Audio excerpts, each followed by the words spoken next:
Hey, what's going on, everybody? Welcome. This is Whistlekick Martial Arts Radio. And on today's episode, Andrew and I are going to talk about the importance and steps to find your martial arts family. Because sometimes the family you are born into is not necessarily the family that you need. Stick around. If you're new, check out whistlekick.com. If you're not new, check out whistlekick.com because it is constantly changing. Because we do so many things that we have a bunch of stuff going up there all the time. I recently, without getting hyper specific, there's a big event that we're putting on, and I just made a whole bunch of updates related to that. So you could check that out. You could also go to whistlekickmartialartsradio.com and check that out. If you're listening versus watching, you miss out on Andrew's goofiness. I really encourage you to watch the videos on YouTube to get the full experience of Andrew and his silliness. Of this. Whistlekick Martial Arts and his voguing, apparently. Whistlekickmartialartsradio.com is a place to go deeper on the show, from links about social media and websites for the guests to transcripts to once in a while we talk about, oh, that movie or that fight scene or whatever, and we put all that stuff in. You can find all that there. You can also sign up for the newsletter. You can tip us if that is of interest to you. If you don't want to do the recurring Patreon thing, you can tip us at the Martial Arts Radio website. And there's a bunch of other stuff over there. But if you really love us, if you love the show, if you want to support the show, let me give you three big things you can do. You can share an episode with people. You can leave a review somewhere. Both of those things are quick and free. You could also spend as little as $2 a month and join our Patreon. But Jeremy, does $2 really help you? Yes, it does. Because here's what happens. When people go to the Patreon and they see that a bunch of other people are sharing their hard-earned money with us for the content that we provide for free, it makes them that much more willing, right? There are podcasts out there that the vast majority of what they bring in, their entire revenue stream, is Patreon. I would love that to be us. I'm happy that we have sponsorships happening now. Not on this episode, but we've got sponsorships going. But what if we could cover all of the bills with our Patreon? That would be really nice. That'd be great. Because you know where the deficit comes from? Where? My wallet. Oh, yeah. Yeah. Yeah, it'd be nice if So this show didn't lose money, just in it general. would be nice if the show didn't lose money. And we'll get there. Yeah. We'll get there eventually. So to those of you who love what we do, please, if you have not already, please just check out patreon.com/whistlekick. Look at the stuff that's over there and see what we can do. All right. So when we talk about family, we use the word family in a few different ways regarding Whistlekick. We are a family, right? We've, in fact, I think we've mentioned on the show that the usage of the word family occurred at your kitchen table, a place It I've was had several meals. yeah. It was deliberate. We were trying to come up with a word to describe strong supporters of the show. Yep, yep, and of And our mission, yep, right? And that word has uh, taken on some gravity of its own, which I'm very honored by that people use that word. We're not the only ones that use that word, referring to Whistlekick and the associations, the relationships that have occurred because of events, etc. But the word family can be used in other ways too, and I think it is the appropriate word, and it's part of why we used it in. I'm referencing our log of episodes. That's what I'm pointing to. Not that anybody can see that. I think the word has a lot of meaning, and it is warranted in this context as well. Finding your martial arts family. hmm We could have called this episode "Finding the Best Martial Arts School for You," but that's not necessarily what we're talking about. Because I'll be honest, I have trained at martial arts schools that did not offer as strong a martial arts education, but I felt at home. yep. And conversely, there are people that I consider in my martial arts family for sure that do not train at my school. Mm, Now, that's not to say they have to be mutually right, exclusive, and I right. think we would both agree that in a vast majority of the cases they will be kind of Yeah, most can people be, don't but have the opportunities to yeah, connect with as many people from around the world training as you and I do. I hope someday that everyone does. That would be great. But for most people, their martial arts family are the folks that they train with, the Correct. folks that Yep. are working out in their school consistently. Those are their family. And we've heard plenty of stories on martial arts radio about what happens when that is not a healthy family. We've heard it time and again, whether Yeah. it's physical assault or indifference or greed, right? Sadly, being a martial artist doesn't uh, exclude human fallibility from Yep. the mix. And in most of those stories, we heard about the guest finding another school where they belong, and there's almost this collective this sigh you can hear Yeah. in the energy when they talk about that, that they're so much more relaxed. And I, when I get the opportunity to talk with them, I can feel it, and I can feel how happy they are as they recount this story of moving from a place that maybe was or and changed or never was familial for them, and they find their people. And Mhm. it's pretty powerful. You've trained at a number of different schools. Can you speak to this? Yeah, and we've talked on the show a number of times about the culture of a school, Mm, and I think the connections you make with the people in the school start there.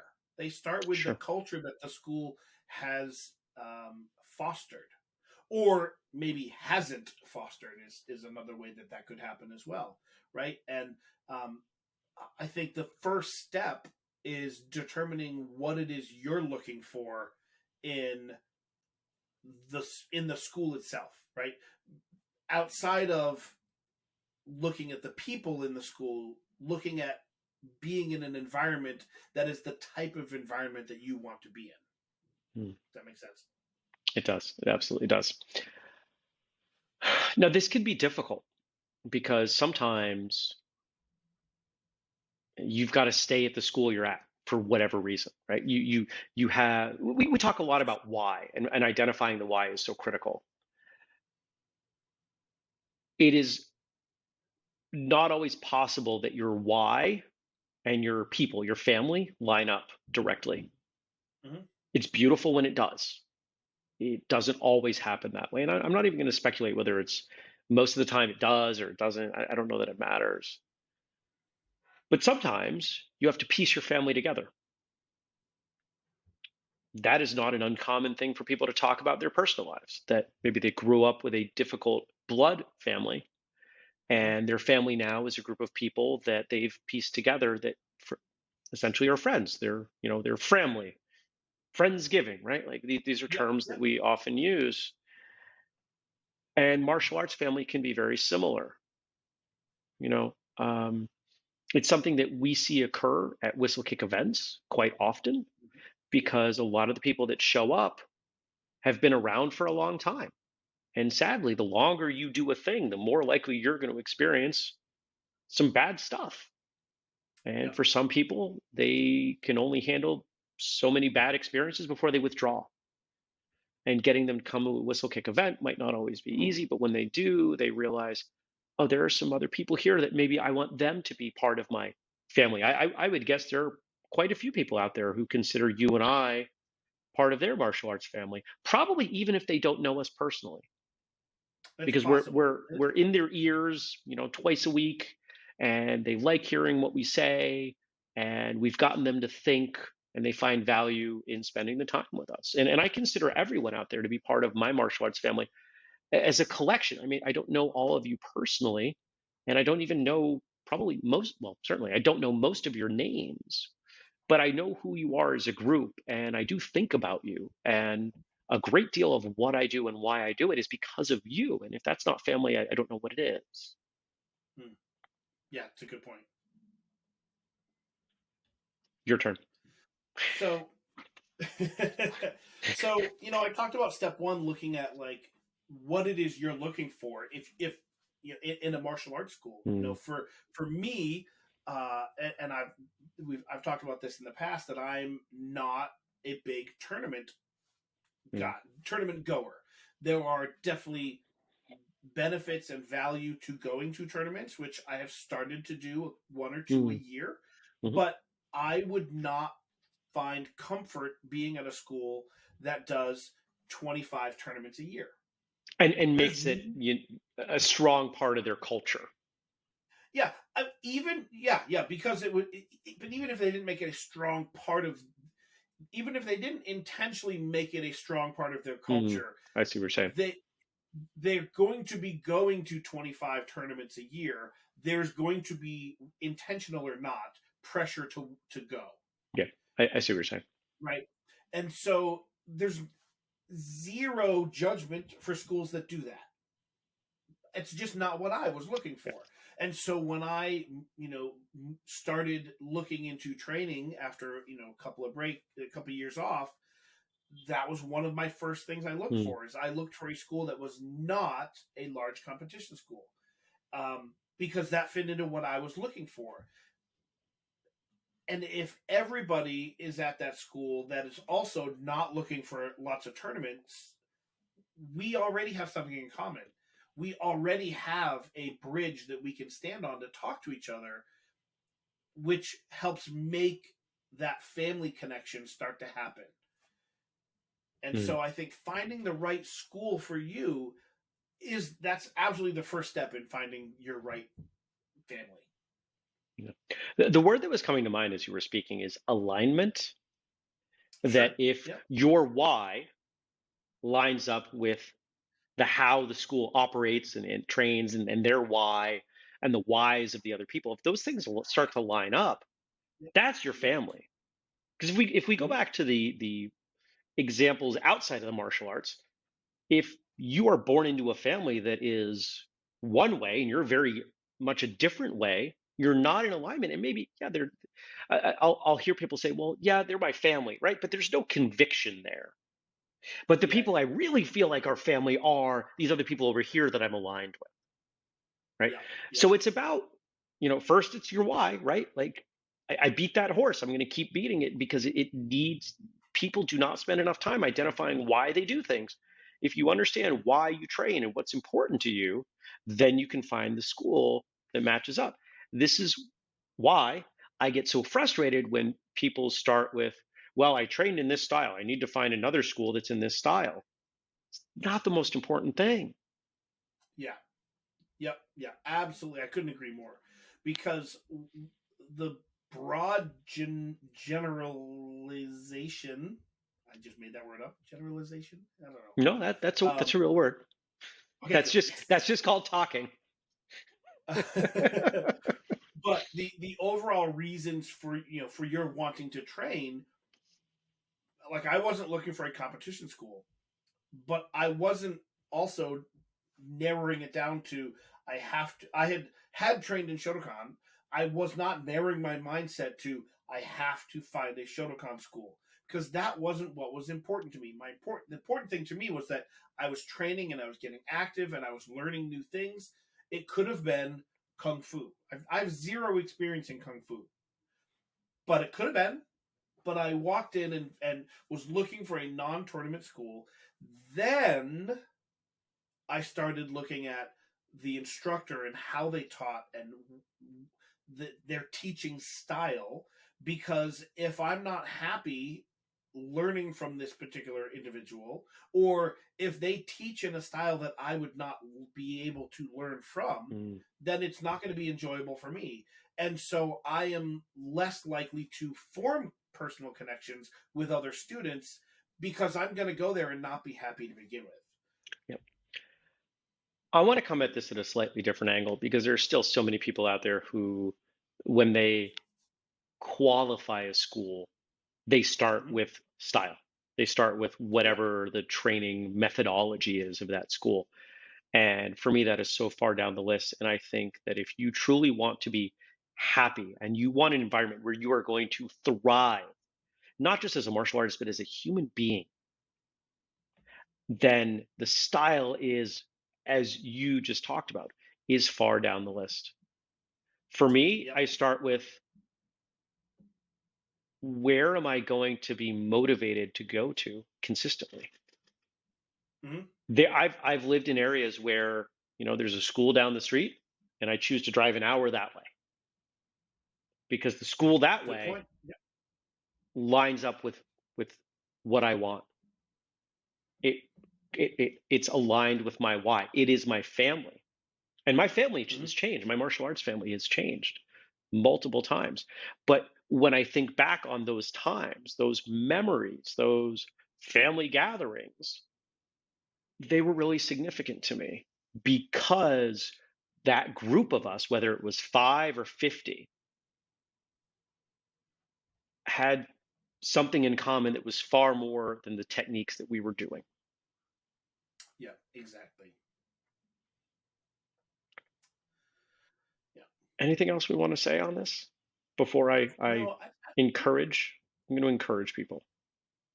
yeah, no, I think that's good. Like Okay. find a school that is aligned with the things that you would or would not like to do. Yeah.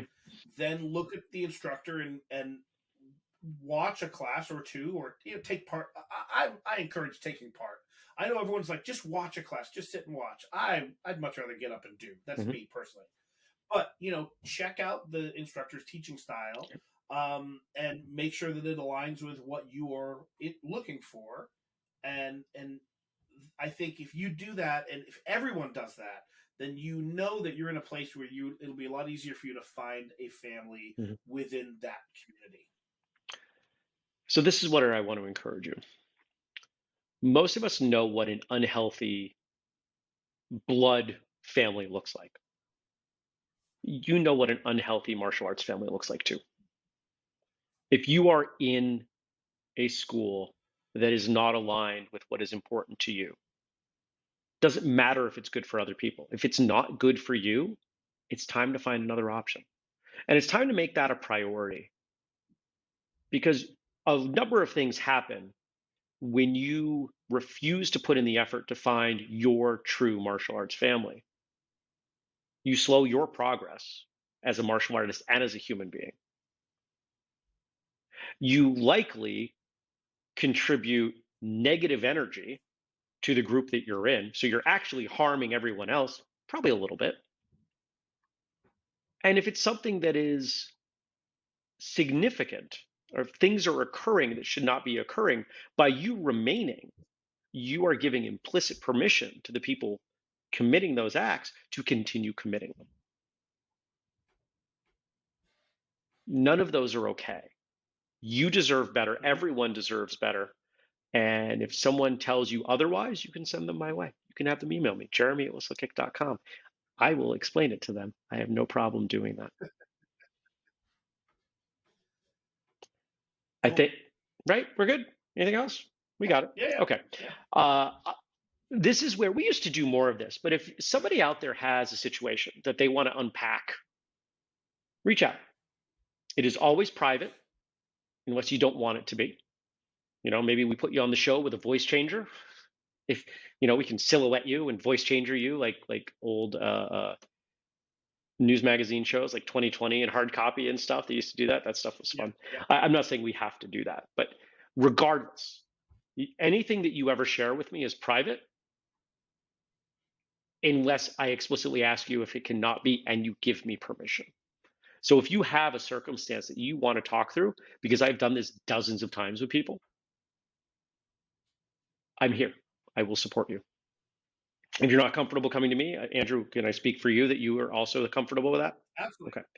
Yep.